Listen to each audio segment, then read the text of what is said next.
बिस्मिल्लाहिर्रहमानिर्रहीम। अस्सलाम वालेकुम नाज़रीन, मैं अहमद फ़वाद हूँ और आप मेरा यूट्यूब चैनल देख रहे हैं। अहम ख़बरों, तजज़िये और तबसरे के साथ आज के व्लॉग में आपकी खिदमत में हाजिर हुआ हूँ। आज की बड़ी ख़बर और ब्रेकिंग न्यूज़ ये है कि चीफ़ जस्टिस काज़ी फ़ाइज़ ईसा की बड़ी जो अदालत है वो लगने जा रही है और इस बड़ी अदालत में एक अहम और सीनियर तरीन जज जो हैं जस्टिस मुज़ाहिर अकबर नकवी, इनके इस्तीफ़े और इनके ख़िलाफ़ कार्रवाई से रिलेटेड कुछ अहम तरीन तफ़सीलात हैं सुप्रीम कोर्ट ऑफ पाकिस्तान से। बड़ी एक ब्रेकिंग न्यूज़ है। एक तो ये आज के व्लॉग में आपके साथ शेयर करूँगा।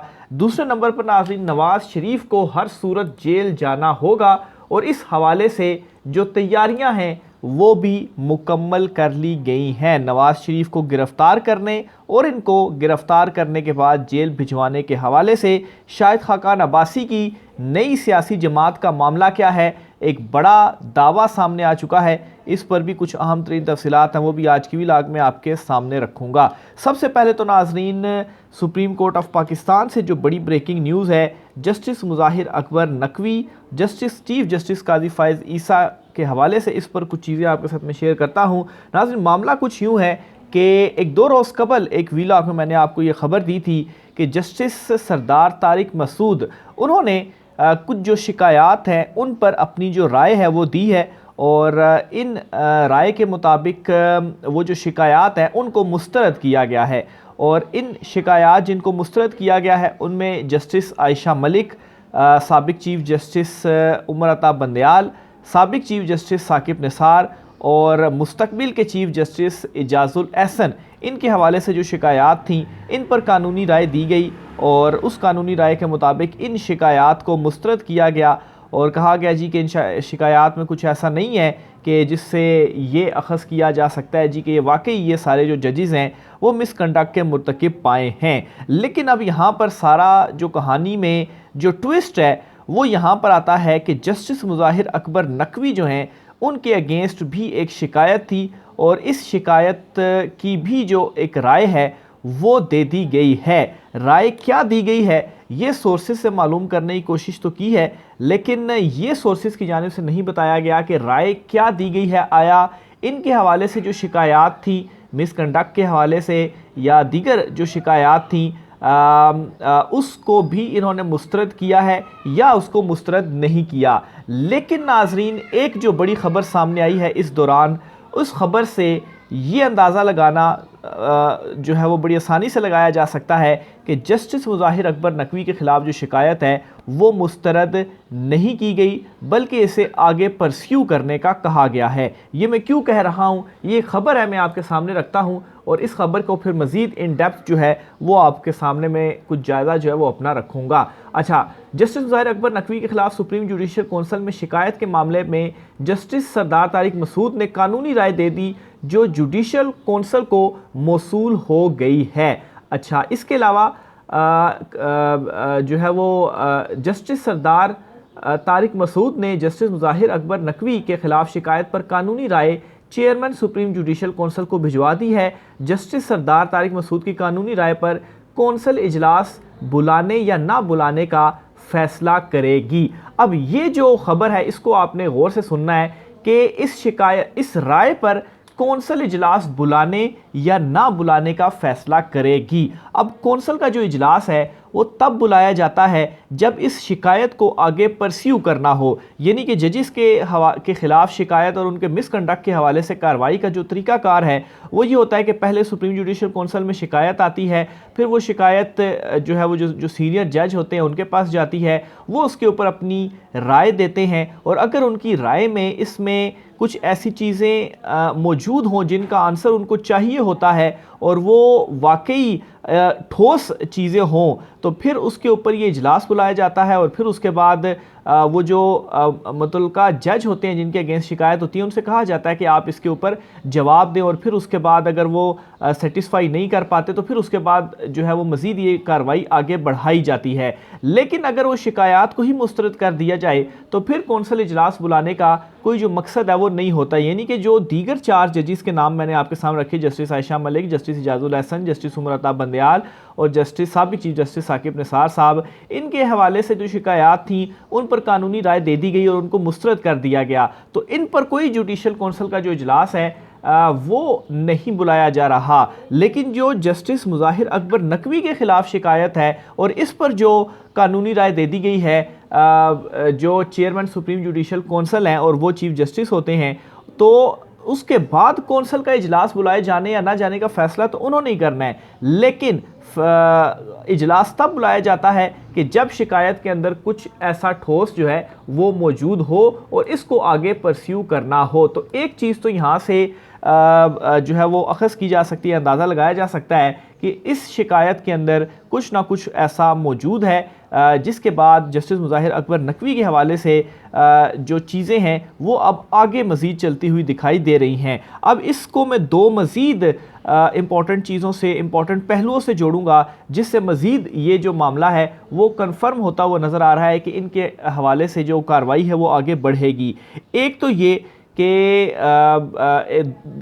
2-3 रोज़ कबल ही मैंने एक वीलॉग किया था, उसमें हसन अयूब साहब को कोट करते हुए, सीनियर सहाफ़ी हैं सुप्रीम कोर्ट के, करते हुए मैंने एक जो उनका दावा था वो आपके साथ शेयर किया था। और उसमें उन्होंने कहा था जी कि सुप्रीम कोर्ट में भी कुछ जजिस के ऊपर जो ख़तरा है वो मंडला रहा है और शायद जो जस्टिस मुज़ाहिर अकबर नकवी हैं वो फारिग हो जाएं। और फिर इससे पहले एक कॉन्स्पिरेसी थ्योरी भी सामने आई थी और इस पर कोई तस्दीक तो नहीं हुई, लेकिन ये डिस्कशन ज़रूर हुई थी कि जब जस्टिस मुज़ाहिर अकबर नकवी लाहौर गए थे तो उन दिनों उन्होंने अपना जो इस्तीफ़ा था वो दिया था और शायद उनको इसी बात का शिकवा था कि उनके ख़िलाफ़ ये जो शिकायत है इसको इस तरह से आगे परस्यू किया जा रहा है या जो है वो उनके ख़िलाफ़ कार्रवाई होगी। तो इस वजह से शायद उन्होंने एहतजाजन इस्तीफ़ा देकर वो लाहौर जो है वो चले गए थे। लेकिन फिर उनको कहा गया था कि आप इस्तीफ़ा ना दें, तो वो फिर वापस आ गए और जो अपने बेंचेस वगैरह की जो रूटीन थी, केसेस की रूटीन थी, वो उन्होंने सुनना शुरू कर दी।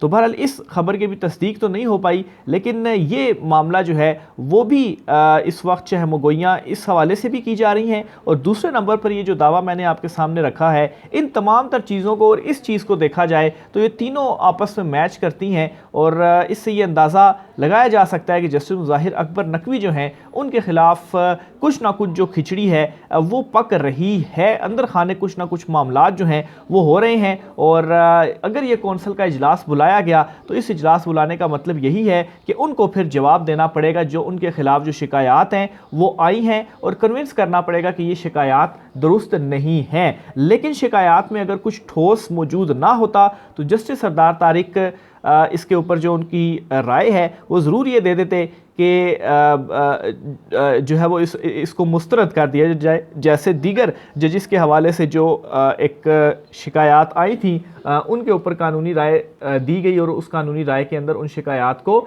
मुस्तरद किया गया। तो बहरहाल ये सुप्रीम कोर्ट ऑफ पाकिस्तान में इस वक्त जो कुछ मामलात हैं वो चल रहे हैं। चीफ जस्टिस काजी फ़ाइज़ ईसा की बड़ी अदालत जो है उसका एक और इम्तिहान शुरू होने वाला है और एक और बड़ा फ़ैसला जो है वो उनको देना पड़ेगा। और इस हवाले से ज़ाहिर सी बात है जिस तरीके से उनके ख़ुद के ख़िलाफ़ भी चूँकि ऐसे ही एक रेफरेंस आया था और फिर उन्होंने ख़ुद अपना केस लड़ा और फिर उसके बाद सारे जो मामलात थे वो ख़त्म हो गए। तो इस मामले में क्या होता है, ये एक नई गर्मा गर्मी इस वक्त सुप्रीम कोर्ट ऑफ पाकिस्तान में शुरू हो चुकी है। ख़बर कंप्लीट करता चलूँ आगे आपको बताऊँ कि जस्टिस मुज़ाहिर अकबर नकवी के ख़िलाफ़ जुडिशल कौंसिल में 10 शिकायत भेजी गई थी। शिकायत पर कानूनी राय देने के लिए मामला जस्टिस सरदार तारिक मसूद के सुपुर्द किया गया था। इससे कबल साबिक chief justice Saqib Nisar, Umar Ata Bandial, justice जादुल हसन और जस्टिस आशम अली के खिलाफ शिकायत पर भी जस्टिस सरदार तारिक मसूद कानूनी राय दे चुके हैं। मज़कूरा जजिस के खिलाफ शिकायत पर जस्टिस सरदार तारिक ने कानूनी राय दी थी कि बादिल नज़र में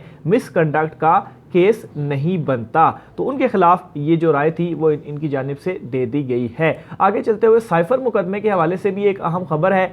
आज साइफर मुकदमे की समाअत हुई है अटक जेल में। अच्छा, कल ये फैसला आया कि अटक जेल से इमरान खान साहब को अडयाला जेल मुंतकिल किया जाए, लेकिन इसका तहरीरी आर्डर अभी तक सामने नहीं आया। और आज ये जब केस की समाअत हो रही थी साइफर की, जज अबू अल हसनात जुल्करनैन साहब अटक जेल में ही गए थे इस केस की समाअत करने के लिए। तो इसमें इमरान खान साहब ने कहा है जी कि वो अटक जेल में ही रहना चाहते हैं, वो अडयाला जेल मुंतकिल नहीं होना चाहते। अटक जेल में जैसे भी हालात है लेकिन उन्होंने ख़ुद को यहाँ पर एडजस्ट कर लिया है और उन्होंने कहा जी कि मैं अपने वकला से कहूँगा कि दरख्वास्त को वापस ले लें। तो बहरहाल अभी रिटर्न ऑर्डर भी इसका नहीं आया था। कल शाम गई ये ख़बरें चलती रहीं कि उनके वकला ने ट्वीट वगैरह भी की कि इमरान खान साहब को मुंतकिल कर दिया गया है। कुछ नाजरीन ने गुज़श्ता वीडियो में कमेंट में भी ये कहा कि मुंतकिल कर दिया गया है, लेकिन उस वक्त मैंने ये कहा था कि तहरीरी फ़ैसला जब तक नहीं आता तब तक मुंतकिल नहीं किया जाएगा। तो तहरीरी फ़ैसला भी अभी तक नहीं आया, उनको मुंतकिल भी नहीं किया गया और अब उन्होंने ख़ुद भी इनकार कर दिया है। तो उसमें यह होगा कि फिर वो दरख्वास्त वापस ले लेंगे और वहीं पर अगर वो रहना चाहें तो वो रह पाएंगे, या कोई पता नहीं कि अब जो है वो अचानक से याद आ जाए और कहा जाए नहीं जी अब तो आपको डयारा जेल शिफ्ट करना है। तो बहरहाल इमरान खान साहब ने इस हवाले से इनकार कर दिया है। जहाँ पर साइफ़र केस मुकदमे की अपडेट है तो इसमें अभी तक जो चालान है वो जमा नहीं करवाया गया। एक और मौका दिया गया है जज साहब की जानिब से कि आप चालान जमा करवाएं, और जो जुडिशल रिमांड था इमरान खान साहब का और शाह महमूद कुरैशी का, वो दोनों इस मुकदमे में हैं। शाह महमूद कुरैशी को तो जुडिशल कम्प्लेक्स में आज पेश किया गया था। तो बहरहाल इसमें यह हुआ है जी कि 10 अक्टूबर तक जुडिशल रिमांड में इमरान खान साहब के और शाह महमूद कुरैशी के तोसी कर दी गई है और 10 अक्टूबर को ही फिर कहा गया जी कि जो चालान है वो जमा करवा दें। तो ये साइफ़र मुकदमे में एक अपडेट थी जो कि आज हुई और अभी तक जो चालान है वो जमा नहीं करवाया जा सका। दूसरी तरफ 9 मई वाक़यात केस में जो ज़मानत हासिल करने वाली पाकिस्तान तहरीक इंसाफ की ख़वातीन थी उनको दोबारा से गिरफ़्तार कर लिया गया है। सनम जावेद, तैयबा राजा वगैरह या दीगर जिनकी भी ज़मानत हुई थी उनके पहले तो रोबकार जारी नहीं हुए थे। रोबकार जब जारी हुए तो जो उनके वर्सा वगैरह थे या वालदैन वगैरह थे, सनम जावेद के वालिद साहब जो थे उन्होंने ये कह दिया जी कि इनको हम रिसीव नहीं करेंगे क्योंकि उन्हें ये मालूम है कि इनको फिर दोबारा गिरफ़्तार कर लिया जाएगा। तो बहरहाल उसके बाद ये खबर आई कि जी कि अगर इनके घर वाले वर्सा इनको रिसीव नहीं करते तो दारुल अमान में भेज दिया जाएगा। लेकिन जैसे उनकी आज़ादी हुई तो साथ ही उनकी जो एक और गिरफ़्तारी है वो डाल दी गई, यानी उनके वर्सा का जो एक शुबा था, जो शक था, वो सही साबित हुआ और एक और केस में अब उनको जो है वो गिरफ़्तार कर लिया गया है और अभी भी वो पुलिस की हिरासत में हैं। तो एक तरफ तो रिहाई हुई, अच्छी खबर भी आई थी, लेकिन साथ ही उनकी दोबारा से जो गिरफ़्तारी है वो भी डाल दी गई है। इसके अलावा नवाज़ शरीफ की गिरफ़्तारी के हवाले से जो खबर है वो भी मैं आपके साथ शेयर करता चलूँ। सरफराज भुगटी जो कि निगरान वज़ीर दाखिला हैं, उनकी जानिब से बड़ा एक अहम बयान सामने आया है और उन्होंने अपने एक बयान में ये कहा है कि नवाज़ शरीफ की गिरफ़्तारी के लिए हम तैयार हैं। एक मुलजिम को जहाज़ से गिरफ़्तार करने के लिए कोई बड़ी फ़ोर्स नहीं चाहिए होती। एयरपोर्ट हसास जगह है, वहाँ वैसे भी मजमे को इजाज़त नहीं देंगे और नवाज़ शरीफ आए और अगर उनकी गिरफ़्तारी करना पड़ी तो उनकी जो गिरफ़्तारी है वो होगी और हम उनकी गिरफ़्तारी के लिए तैयार हैं। बरसग़ीर का एक ही लीडर है जो गिरफ़्तारी से डरता है, तासुब कहीं या कुछ और सबको पता है। चेयरमैन पीटीआई गिरफ़्तारी से डरते हैं। अच्छा, ये इमरान खान साहब के हवाले से इन्होंने बयान दिया, लेकिन खैर इमरान खान तो गिरफ़्तार ही हैं, तो इस तरह के बुक्स भरे बयानात भी ये देते रहते हैं अगर इमरान खान साहब के हवाले से दिया है। तो बहरहाल